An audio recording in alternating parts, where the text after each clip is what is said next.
Mulai pertama bersama keluarga kami, saya menyapa saudara semua. Selamat malam, shalom alem. Ya, mungkin kita banyak kegiatan sepanjang hari.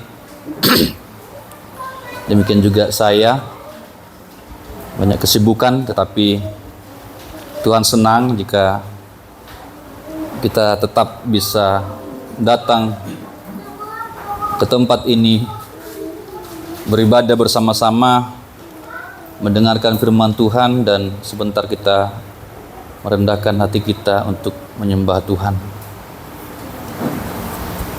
Malam ini kita akan melanjutkan pelajaran kita.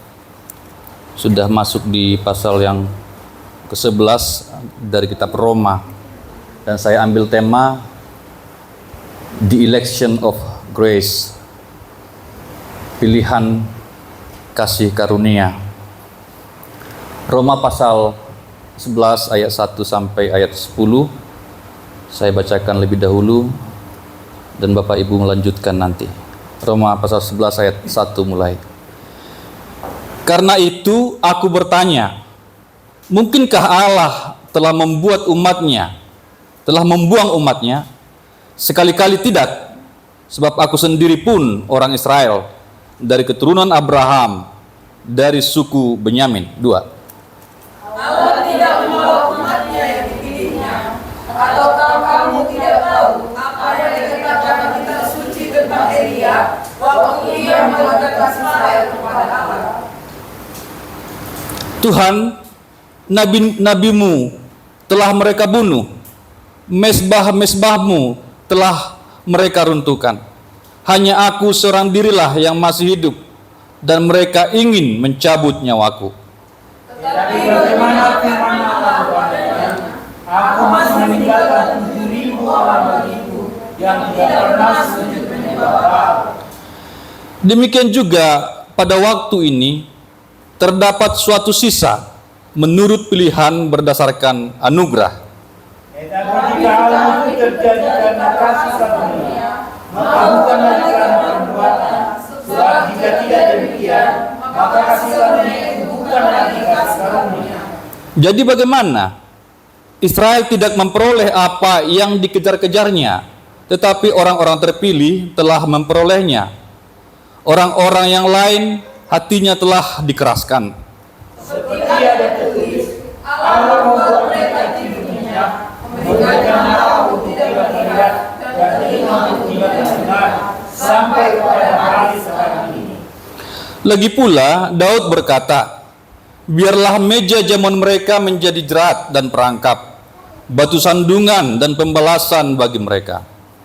Dan biarlah aku datang menjadi gelap, sehingga mereka tidak melihat, dan membuat mereka bergumul. Ya, kita sudah belajar bahwa Israel menolak Injil. Bangsa Israel menolak Kristus. Itu yang dikemukakan oleh Rasul Paulus di pasal-pasal sebelumnya. Namun kita melihat hikmat Tuhan yang luar biasa, kebijaksanaan Allah yang luar biasa, karena penolakan Israel terhadap Injil telah memberikan kesempatan kepada bangsa non-Israel. Penolakan Israel kepada Kristus memberikan kesempatan bagi bangsa kafir untuk diselamatkan. Israel menolak, dan Injil diberitakan kepada bangsa-bangsa lain, termasuk kepada kita. Dan kita beroleh anugerah itu, beroleh keselamatan itu oleh karena Israel menolak Kristus. Maka adalah hal yang wajar atau lumrah jika orang berpikir bahwa kini Allah telah menolak Israel. Israel menolak Allah, Israel menolak Kristus, maka kita berpikir, atau kebanyakan orang berpikir, kemungkinan sekali Allah sudah menolak bangsanya, menolak umatnya. Karena faktanya Injil ini sudah dialihkan kepada bangsa kafir. Nah, pemikiran tersebut yang dijawab oleh Rasul Paulus dalam nas yang barusan kita baca. Pemikiran itu yang dijawab oleh Rasul Paulus.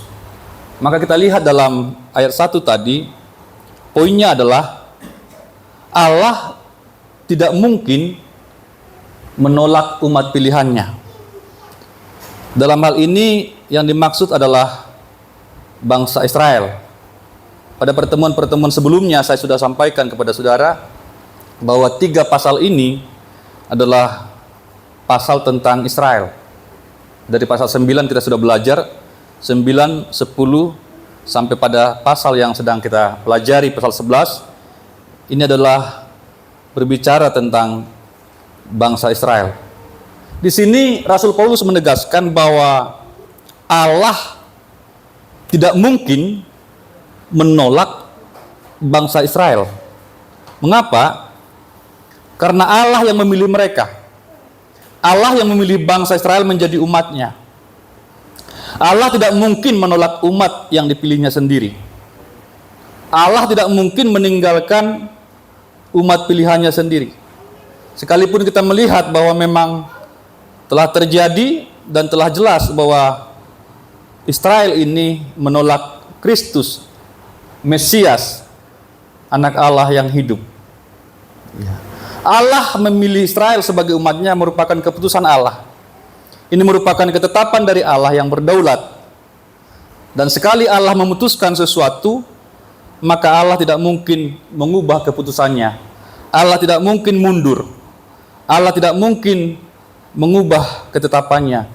Karena Allah yang kita kenal dan yang kita sembah bukanlah Allah yang pelin-pelan, bukanlah Allah yang mencela-mencele, bukanlah Allah yang tidak konsisten, tetapi Allah tetap konsisten mengasihi bangsa ini. Di sini Rasul Paulus menegaskan bahwa tidak mungkin Allah menolak umat Israel. Penegasan ini kemudian diteruskan oleh Paulus dengan memberikan contoh pertama, yaitu langsung dirinya sendiri. Dia memberikan sebuah pernyataan bahwa Allah tidak mungkin menolak bangsa Israel, dan dia memberikan contoh, yaitu dirinya sendiri. Paulus mengatakan, karena aku sendiri pun adalah orang Israel, dari keturunan Abraham, dari suku Benyamin. Allah tidak menolak umatnya. Buktinya, saya sekarang sudah menjadi umat Kristen. Bahkan lebih daripada itu, bukan hanya jemaat biasa. Di sini Paulus menjadi rasul yang ditugaskan oleh Yesus Kristus sendiri untuk menjadi rasul bagi bangsa-bangsa non-Yahudi atau bangsa kafir.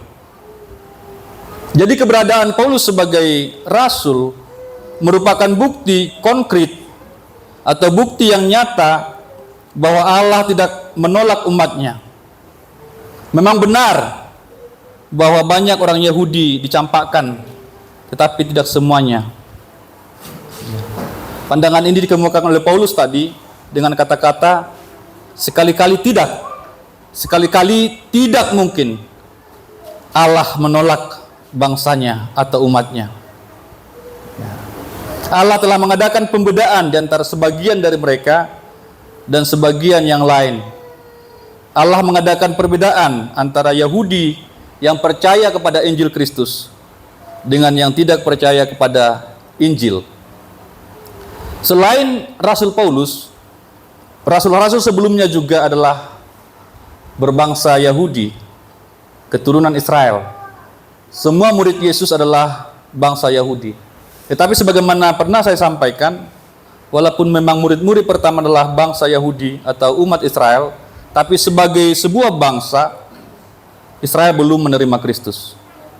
Israel belum menerima Kristus. Tetapi di sini Paulus menegaskan bahwa Allah tidak menolak umatnya. Kemudian kita lihat di ayat yang berikutnya, saya gabungkan ayat 2 sampai 4. Coba Desi ulang bacakan ayat 2 sampai 4. Allah tidak menolak umatnya yang dipilihnya.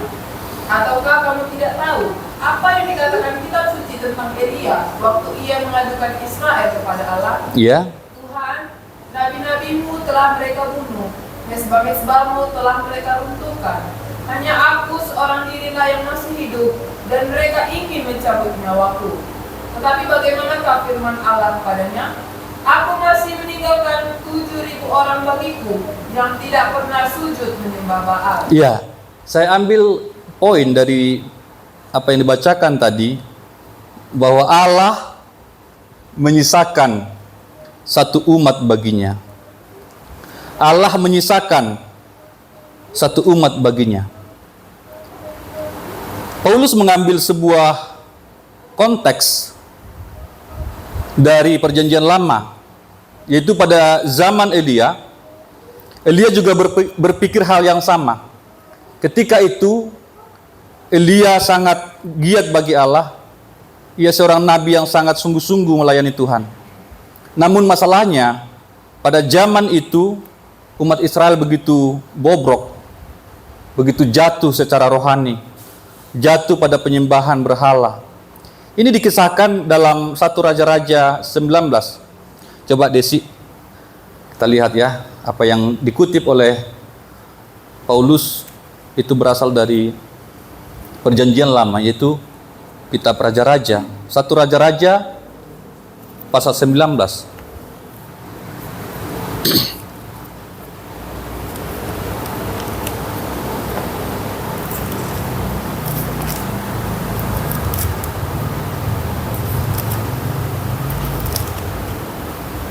Ayat 13 sampai 15.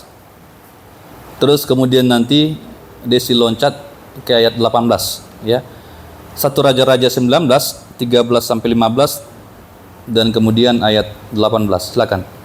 Setelah sesudah Elia mendengarnya, ia menyelubungi mukanya dengan jubahnya, lalu pergi keluar dan berdiri di pintu gua itu. Maka datanglah suara kepadanya yang berbunyi, "Apakah kerjamu di sini, hai Elia?" Iya. Jawabnya, "Aku bekerja segiat-giatnya bagi Tuhan Allah semesta alam." Aku bekerja segiat-giatnya bagi Tuhan semesta alam. Karena orang Israel meninggalkan perjanjianmu, Iya. meruntuhkan mesbah-mesbahmu, dan membunuh nabi-nabimu dengan pedang. Hanya aku seorang dirilah yang masih hidup, dan mereka ingin mencabut nyawaku. Iya, ini kondisinya. Kemudian 18. Tetapi aku akan meninggalkan 7.000 orang di Israel, yakni semua orang yang tidak sujud menyembah Baal dan yang mulutnya tidak mencium dia. Iya, ini jawaban Tuhan kepada Elia. Ternyata tidak seperti yang Elia pikirkan. Walaupun kondisi Israel pada zaman itu, saya catat di sini dari bacaan tadi yang dibacakan oleh Desi, begitu suram, begitu dahsyat luar biasa, begitu bobrok, ya. Israel telah meninggalkan perjanjian Tuhan. Israel telah meninggalkan firman Tuhan. Israel sudah tidak peduli pada kitab suci, tidak peduli pada firman Tuhan. Ya. Kemudian Israel meruntuhkan mesbah-mesbah Tuhan.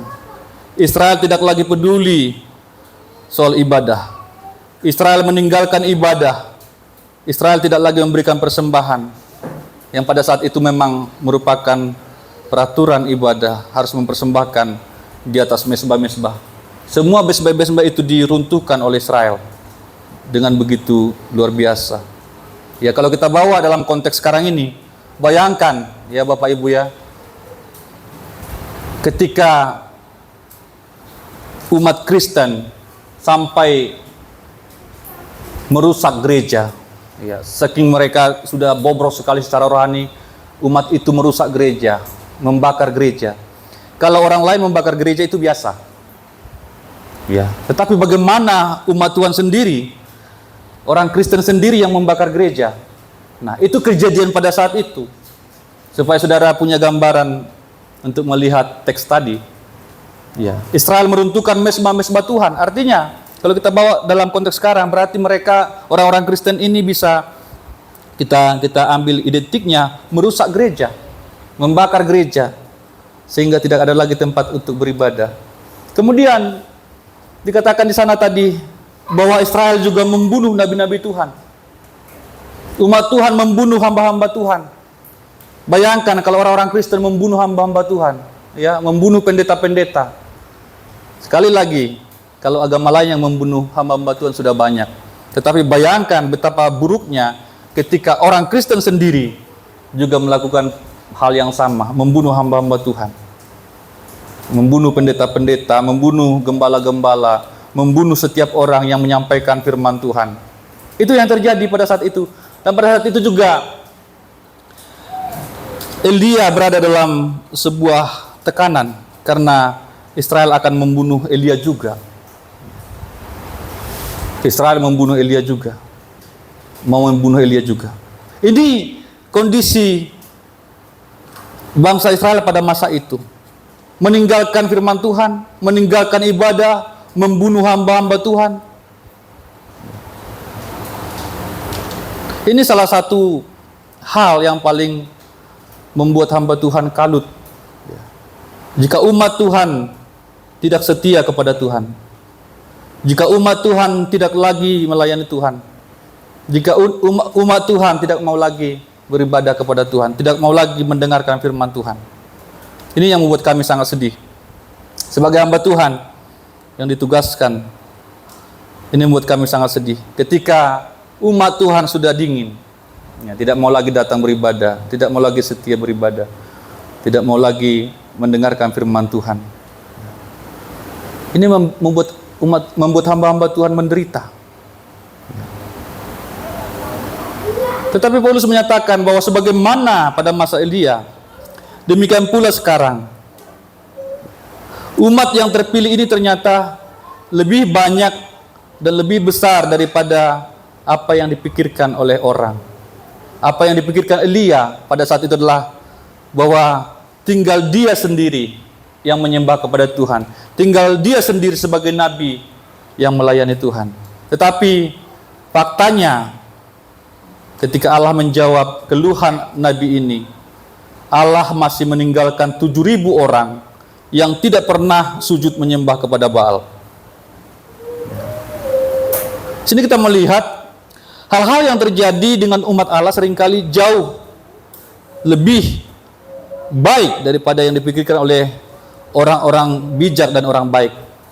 Orang-orang bijak dan baik biasanya cepat-cepat mengambil kesimpulan yang keras dan menganggap semuanya sudah hancur. Itu yang dikatakan oleh Elia. Dia putus asa pada saat itu, mengeluh kepada Tuhan, mengadu kepada Tuhan. Tidak ada lagi yang sisa, Tuhan. Tidak ada lagi umatmu yang sisa. Ya, dia mengambil sebuah kesimpulan yang terlalu cepat. Yang kedua, pada saat terjadi kemurtatan di mana-mana, biasanya ada umat sisa yang tetap hidup lurus. Ada beberapa, meskipun hanya sedikit. Tidak semua orang pergi ke arah yang sama. Tidak semua orang bobrok. Ya. Ini yang terjadi. Walaupun kita melihat dunia ini rusak, kita melihat zaman ini begitu tragis, ya, begitu jahat, tetapi kita melihat bahwa Allah selalu menyisakan orang-orang yang tetap lurus. Ketiga, apabila ada umat sisa yang tetap hidup lurus pada saat terjadi kemurtatan di mana-mana, maka Allah lah yang menjaga umat sisa itu bagi dirinya. Ya, seandainya ia membiarkan mereka sendiri, mereka pasti sudah ikut terseret arus bersama-sama dengan yang lain. Kasih karunia Allah yang cuma-cuma dan maha kuasa itulah yang membuat perbedaan antara mereka dengan yang lain. Ini akan terjadi, Bapak Ibu. Ya, karena di dalam perjanjian baru juga Yesus memberikan sebuah analogi tentang akhir zaman, bahwa akhir zaman nanti akan seperti zamannya Nuh. Apa yang terjadi pada zamannya Nuh? Pada zamannya Nuh, semua manusia melakukan yang jahat. Tetapi ada satu orang namanya Nuh yang berkenan kepada Tuhan, yang mendapat kasih karunia di mata Tuhan. Sehingga pada saat itu Nuh bersama seluruh keluarganya sebanyak 8 orang bisa selamat. Ada banyak orang pada saat itu, tetapi hanya 8 orang yang selamat. Kemudian Yesus juga menyampaikan analogi, yaitu pada peristiwa Sodom dan Gomora. Sodom dan Gomora juga adalah kota yang jahat. Yang saking jahatnya, Tuhan sudah tidak tahan lagi dan harus menghukum kota itu dengan api. Tadi pada zaman Nuh, Tuhan menghukum dunia, menghukum bumi dengan air bah, memunahkan seluruh ciptaan, seluruh makhluk hidup. Hanya orang-orang yang ada di bahtera bersama binatang-binatang yang ada di bahtera yang selamat. Ya.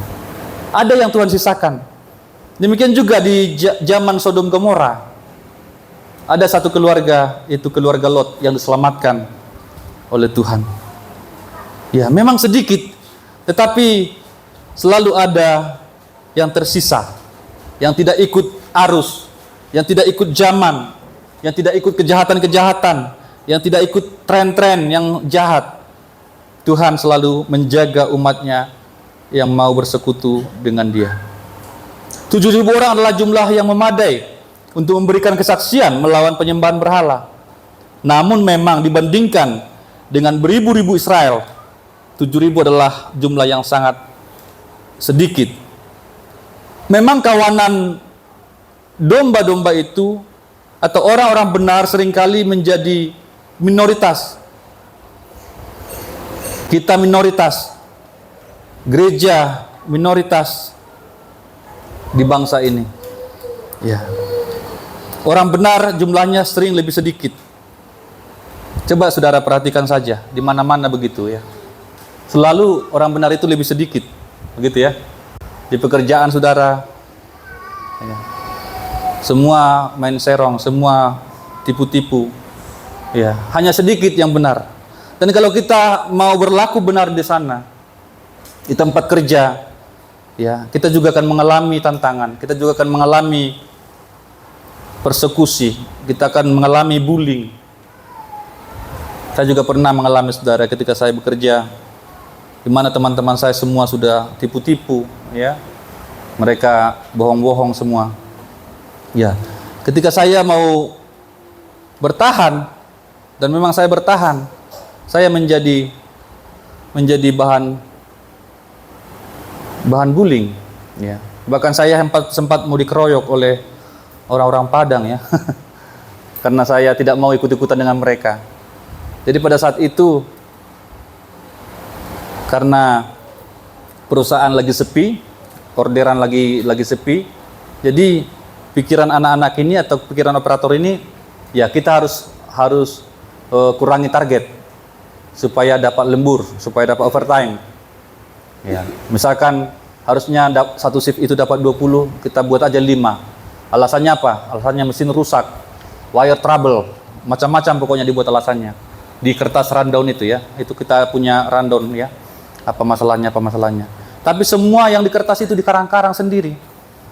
Ya, dan saya tidak bisa mengikuti hal seperti itu. Tidak bisa mengikuti gaya mereka, tidak bisa mengikuti usulan mereka, karena menurut saya itu sesuatu yang salah, itu sesuatu yang tidak jujur. Ya. Ketika saya seorang diri mengalami hal seperti itu, maka saya pun berada di tempat yang tidak nyaman. Ya. Itu yang terjadi, Bapak Ibu. Di zaman ini ketika kita mau benar, bisa kita mengalami hal-hal yang semacam itu. Ketika kita anak-anak muda menjaga kesucian, ya mereka justru bisa saja menjadi bahan tertawaan, ya, dan itu bisa memberikan tekanan bagi mereka, karena memang arus kejahatan itu sudah sedemikian rupa, arus kenajisan itu sudah sedemikian rupa, seperti Sodom dan Gomora, ya, dan itu akan terulang lagi, kata Yesus. Kedatangan Tuhan akan seperti Sodom dan Gomora di perjanjian baru. Ya. Golongan orang benar itu selalu lebih sedikit. Di sekolah juga demikian. Mungkin satu kelas itu sudah nyontek semua. Gimana kita tidak nyontek? Ya. Sebagai anak Tuhan, gimana kita mau bertahan dalam kondisi yang benar? sesuai dengan firman Tuhan. Itu menjadi tantangan yang luar biasa. Di mana-mana hal sedemikian terjadi. Hal ini menyebabkan orang benar, seringkali saya catat di sini, tertekan, ya, stres, karena melihat di sekelilingnya semua sudah tidak benar, hanya dia pusing kepala, ya. Hatinya gundah, ya. Itu yang terjadi kalau kita benar secara rohani, maka kita tidak akan setuju dengan yang tidak benar. Amin. Iya. Kalau kita ketika melihat sesuatu yang tidak benar, kita tidak ada merasa sesuatu yang mengganjal, berarti kita sudah kompromi. Tetapi kalau memang kita benar, memang kita kudus, melihat sesuatu yang tidak sesuai dengan firman Tuhan, kita akan galau. Kalau bisa kita berteriak, kita akan berteriak. Kalau kita bisa berbicara, kita akan berbicara. Tapi kalau kita tidak bisa berbicara, hati kita akan sangat tertekan. Iya. Dan 7.000 orang ini sepertinya mereka bersembunyi karena dikatakan Tuhan meninggalkan. Coba dibacakan sekali lagi Desi ya. Ayat yang keberapa tadi ya? Ayat kedua ya? Atau ketiga? Roma pasal 11 tadi.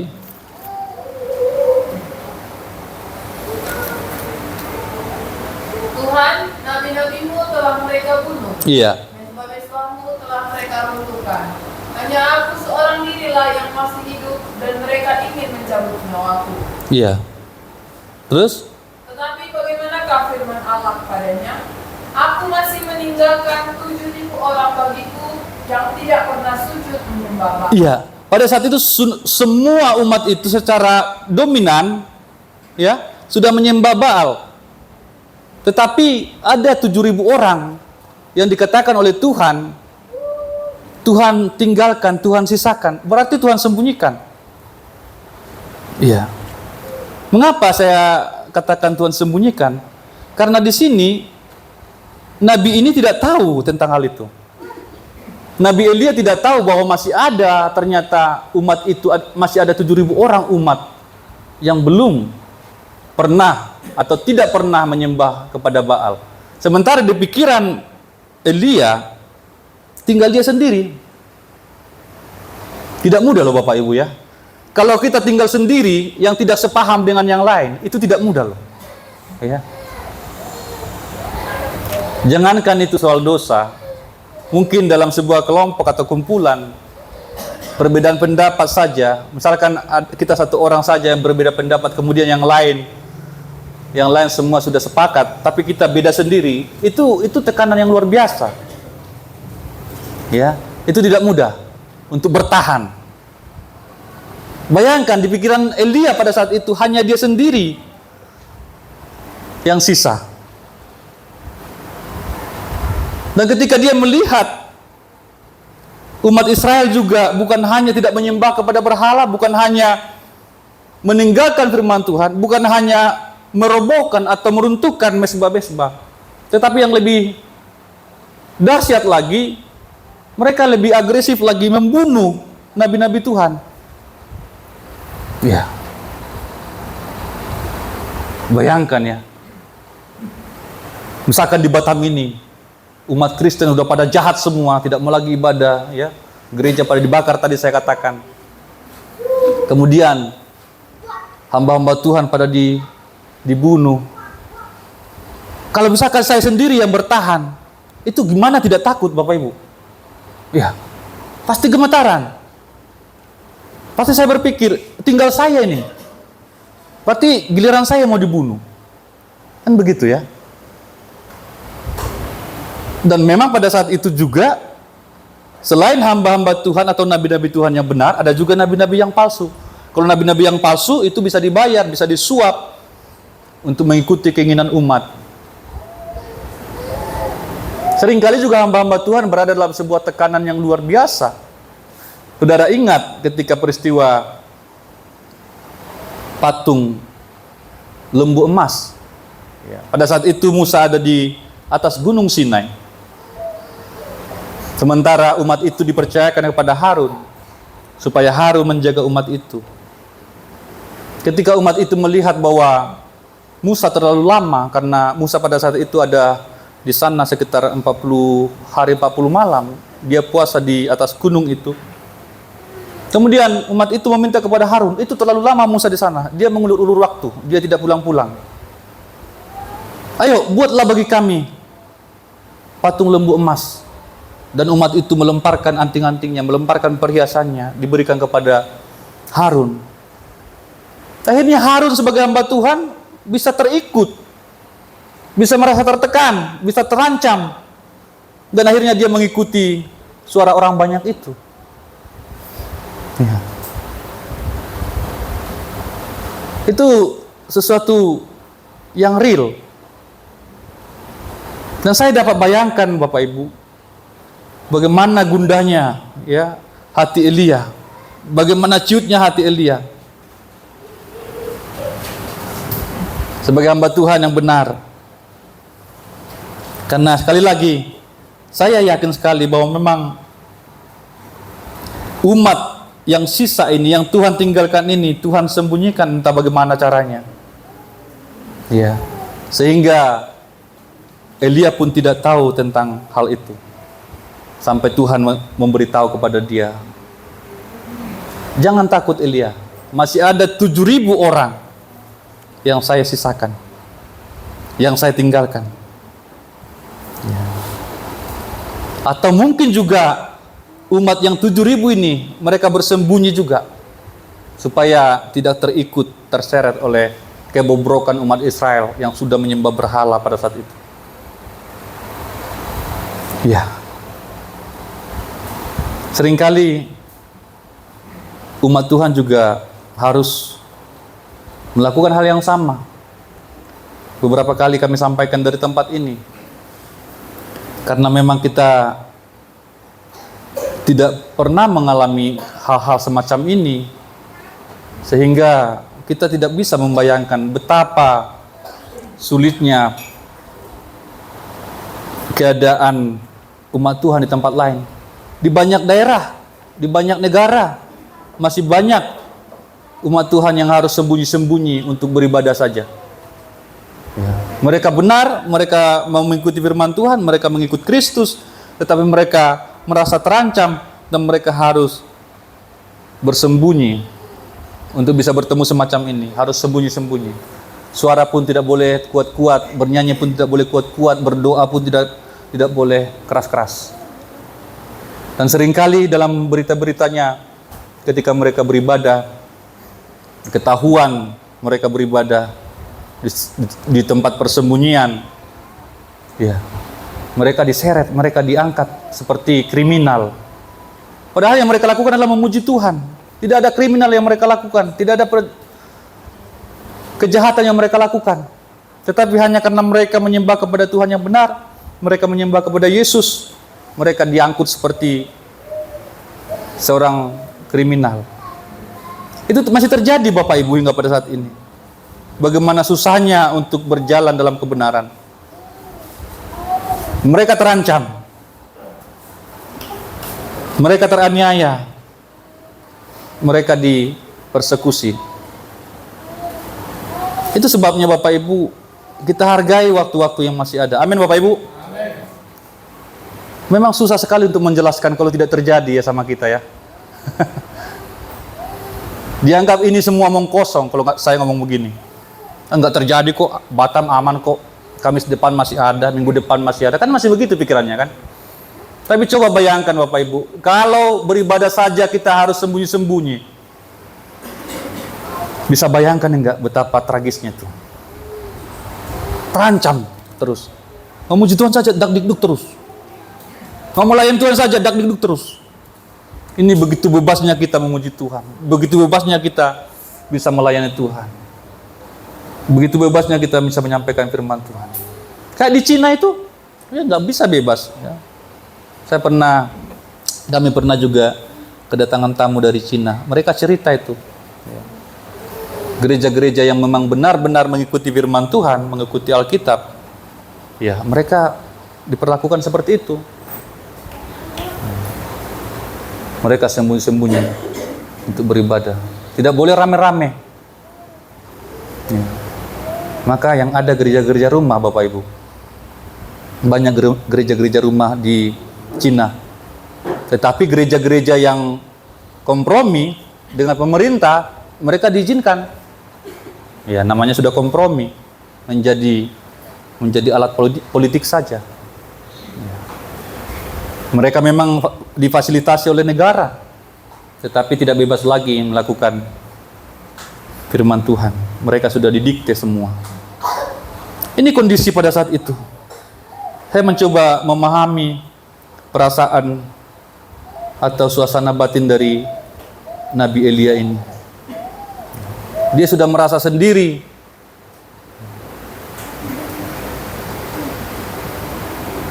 Bayangkan sebagai hamba Tuhan sudah merasa sendiri.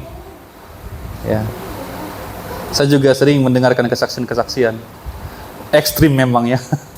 Hamba Tuhan ini, namanya hamba Tuhan, tetap melayani, harus melayani. Jadi walaupun tidak ada jemaat, katanya dia tetap khotbah semacam ini. Itu bagi saya ekstrim sekali. Tapi itu miris sekali ya. Pasti hatinya itu tersayat-sayat. Nggak ada manusia yang dikhotbahin, tapi dia harus khotbah. Saya sering dengarkan kesaksian-kesaksian dari hamba Tuhan semacam itu.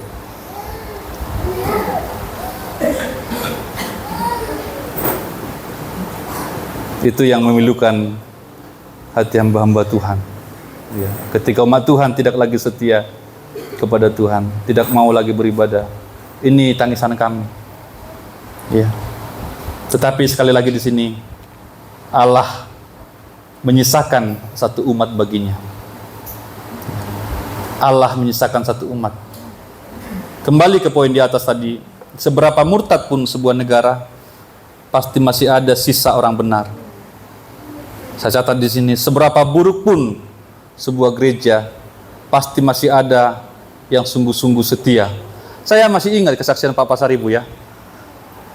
Halo pastor, sampai kamilah jemaat terakhir waktu itu di situ katanya. Sebelum mereka ke sini ya, Pak Pasaribu, saya masih ingat itu.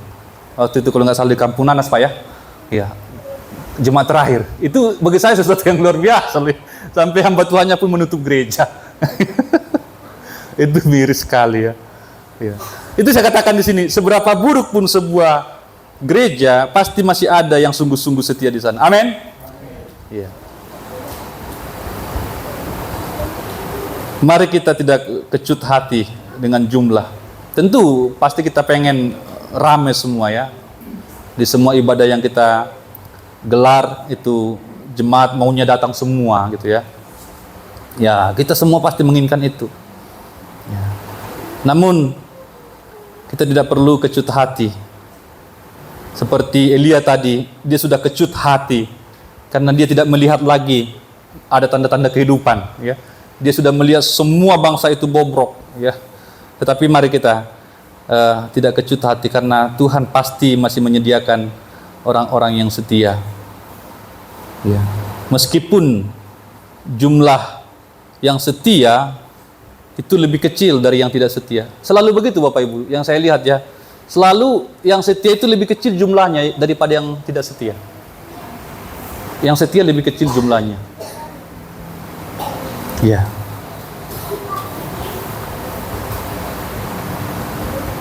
Tetapi kami sebagai hamba Tuhan hanya bisa melayani yang setia itu tadi. Ya. Bagaimanapun tidak bisa memaksa. Kita hanya bisa melayani jemaat yang mau dilayani. Ya. Karena kalau memang jemaat itu tidak mau beribadah, mau kita buat ibadah di rumahnya pun dia tidak suka juga. Benar ya? Ayo di rumah mulai kita ibadah biar dekat. Biar dari kamar langsung duduk. Dia tidak suka juga. Bahkan ada juga kejadian-kejadian ibadah di rumahnya dia pergi juga. Ibadah di rumahnya dia keluar juga. Nanti pulang ibadah dia kira-kira 2 jam sudah selesai. Pulang dia ke rumah. Ya faktanya begitu. Ya. Dan melakukan kebenaran tidak selalu sesuai arus. Ya. Bahkan orang benar ketika kita mau mau benar, kita seringkali harus melawan arus. Namanya arus ini kan, pokoknya suara orang banyak lah, itulah arus ya. Seperti saya saksikan tadi, sebuah kejadian di mana saya bekerja dulu. Arusnya memang seperti itu semua. Sepakat ya, kita courting target kita kurangi target kita supaya kita dapat overtime, ditambah jam kerja sehingga kita dapat duit. Itu pikiran mereka, pikiran kotornya. Itu arusnya, semua sudah sepakat dengan itu. Tetapi saya tidak setuju dengan itu, karena menurut saya itu tidak benar, tidak jujur. Ya, kita harus melawan arus. Iya. Ahok juga suka katakan ya, ikan hidup itu melawan arus ya. Kalau sudah mengikut arus berarti ikan itu sudah mungkin mati ya. Tapi ikan hidup itu melawan arus. Bahkan dia suka ikan salmon ya. Ikan salmon itu bukan hanya melawan arus, tapi dia bisa seperti terbang di air terjun ya, di muara itu ya. Jadi ikan salmon ini memang unik. Dia bisa hidup di dua jenis air itu, bisa di laut, bisa di air tawar. Katanya kalau dia bertelur dia ke air tawar, kalau dia sudah besar, dewasa dia ke laut. Jadi dia bisa naik di atas air terjun itu. Ya. Dan harganya sangat mahal. Ikan salmon itu harganya mahal. Satu keping saja ratusan ribu. Saya sering kali ke mall itu sama istri mau beli salmon untuk anak saya, tapi terlalu mahal. Sampai saat ini belum pernah beli. Terlalu mahal ya. Jadi orang benar itu mahal. Amin. Orang benar itu mahal. Seperti ikan salmon ya. Walaupun sendiri ya, tetap benar. Dan ketika kita benar, justru semakin mahal, langka ya, semakin langka. Namanya langka itu pasti mahal. Ada ayat berikutnya, ayat 5-6, coba Desi. Demikian juga pada waktu ini ada tinggal suatu sisa menurut pilihan kasih karunia. Iya. Tetapi jika hal itu terjadi karena kasih karunia, maka bukan lagi karena perbuatan. Sebab jika tidak demikian, maka kasih karunia itu bukan lagi kasih karunia. Iya. Jadi kembali di sini ditegaskan oleh Rasul Paulus bahwa dasar pilihan Allah adalah kasih karunia atau anugerah. Di zaman Elia, Allah memelihara 7.000 orang yang tetap setia. 7.000 orang yang dikatakan oleh Tuhan tidak pernah menyembah kepada Baal. Setia kepada Allah yang sejati. Setia kepada Yahweh. Demikian pula secara misterius Allah pasti membuat ada sebagian orang Israel yang akhirnya percaya pada Yesus. Ada yang Tuhan sisakan pada saat ini. Bangsa Israel saat ini yang akan percaya kepada Yesus. Di tengah kacaunya dunia serta di tengah bangkitnya agama-agama dunia, Allah kita akan terus memelihara orang-orang yang mau percaya kepada Yesus sebagai Tuhan dan Juru Selamat mereka. Firman Allah tidak pernah gagal untuk mencapai maksud dan tujuan Allah. Bahkan penolakan manusia pun Allah sesungguhnya sedang menunjukkan kuasanya. Allah itu luar biasa Bapak Ibu ya. Kalau kita lihat ya bagaimana hikmatnya Allah itu luar biasa. Makanya nanti ya dia akan menyerukan itu. Atau coba kita, walaupun kita akan belajar minggu depan, ini hikmat Allah Bapak Ibu ya. Sampai Rasul ini kagum sekali. Coba ayat 33 Des, pasal yang sama. Oh alangkah dalamnya kekayaan, hikmat dan pengetahuan Allah. Sungguh tak terselidiki keputusan-keputusannya, dan sungguh tak terselami jalan-jalannya. Amin. Iya. Hikmat Allah itu luar biasa Bapak Ibu. Manusia mencoba mencelakakan ya. Saudara-saudara Yusuf mencoba mencelakakan Yusuf. Mau mencoba membunuh mimpi Yusuf. Mimpi yang Tuhan taruh pada Yusuf.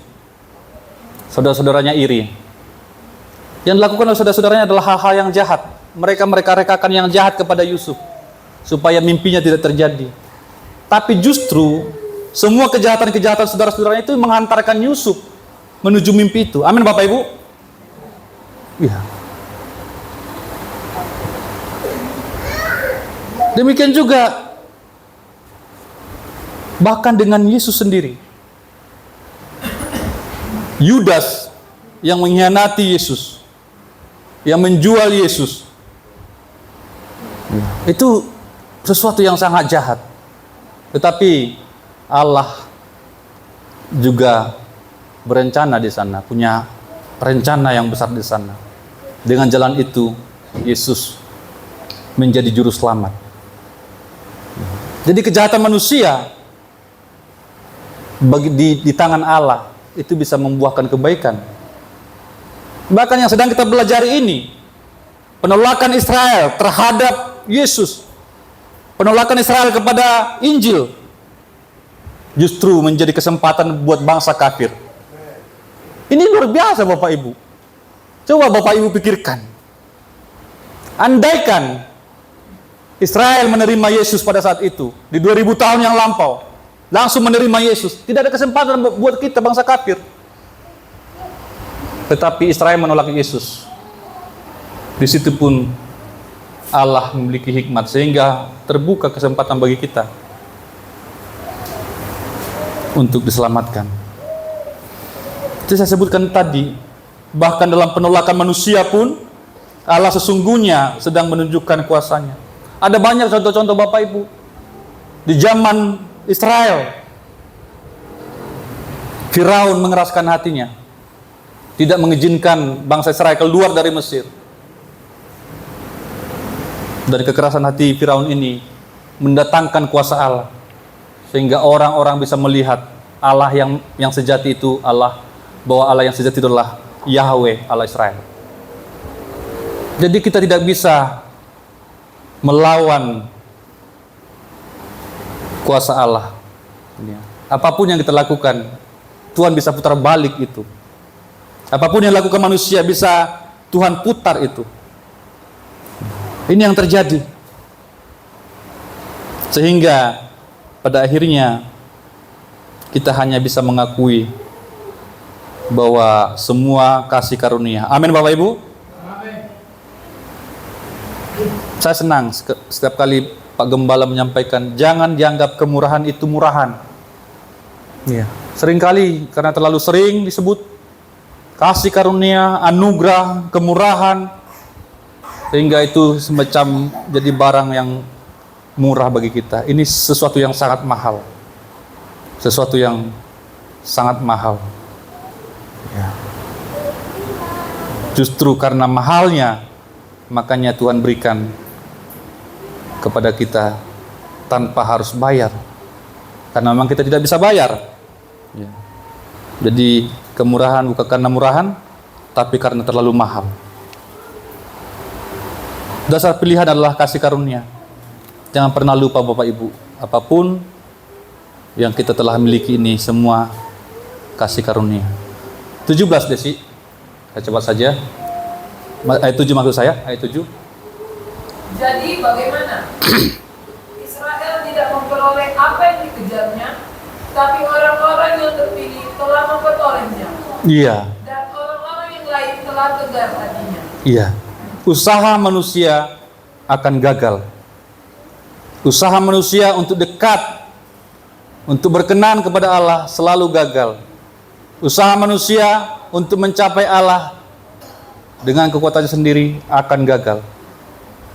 Selalu saya sampaikan dari tempat ini, kekristenan adalah usaha Allah untuk menyelamatkan manusia. Karya Allah melalui Kristus Yesus untuk menyelamatkan manusia.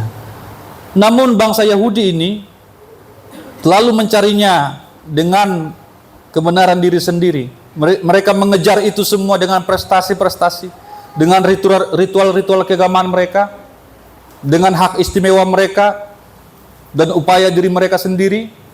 Dan itu yang menyebabkan mereka seringkali tampil sebagai bangsa yang arogan, yang sangat sombong. Ya. Dan kalau kita sudah sombong, itulah dosa yang sangat dibenci oleh Tuhan. Sombong, ya, itu angkuh. Itu adalah dosa yang sangat dibenci oleh Tuhan. Dan itu adalah dosa pertama. Jadi dosa pertama itu Bapak Ibu adalah angkuh, sombong. Dosa pertama, dan itu adalah langsung dosa iblis, ya. Dosa iblis itu bukan zina, bukan mencuri, bukan yang lain-lain, tapi sombong. Amin. Ya, jadi hati-hati. Ketika kita datang dengan sombong, itu sudah langsung ditolak oleh Tuhan. Tapi ketika kita datang dengan rendah hati, kita berkata, semua karena Tuhan, semua karena anugerah Tuhan. Semua hanya anugerahnya, diberikannya pada kita. Semua anugerahnya bagi kita, jika engkau dipakainya. Amin Bapak Ibu. Amin.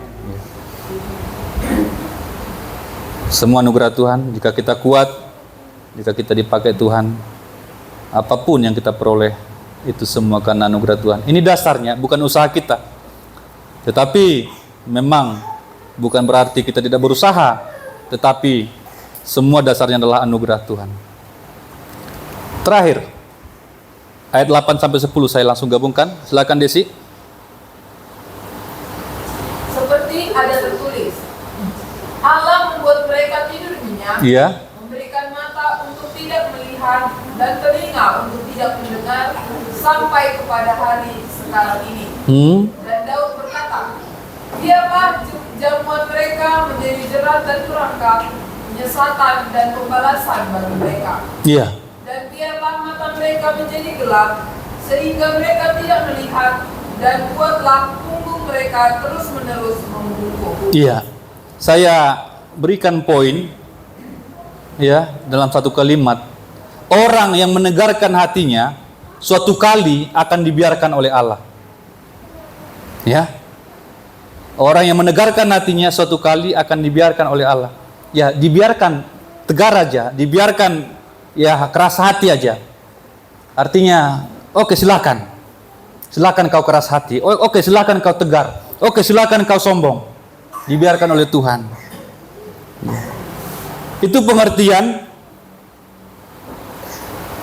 bahwa Allah itu mengeraskan hati, ya. Jadi kita lihat, ya, terutama dalam kasus Firaun, ya. Dikatakan bahwa Allah mengeraskan hati Firaun.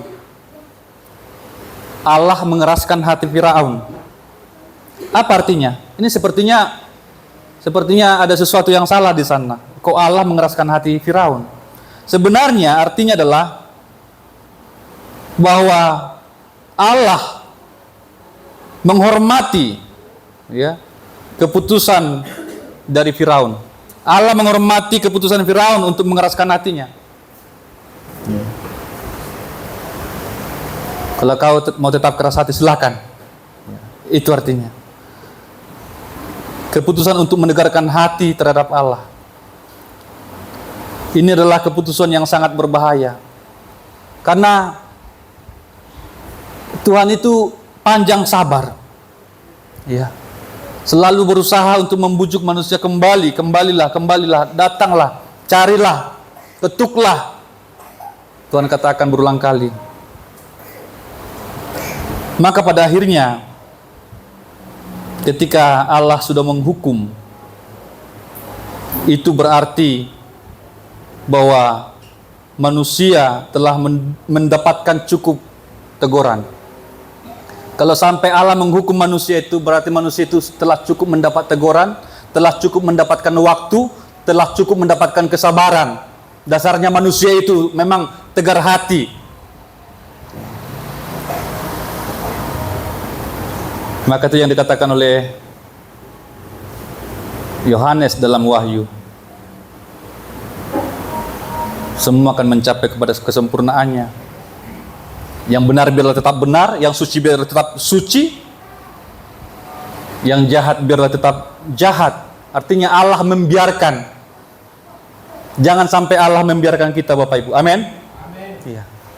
Makanya ketika Tuhan panggil, ya kita katakan iya. Jangan berjalan di jalan kita yang salah.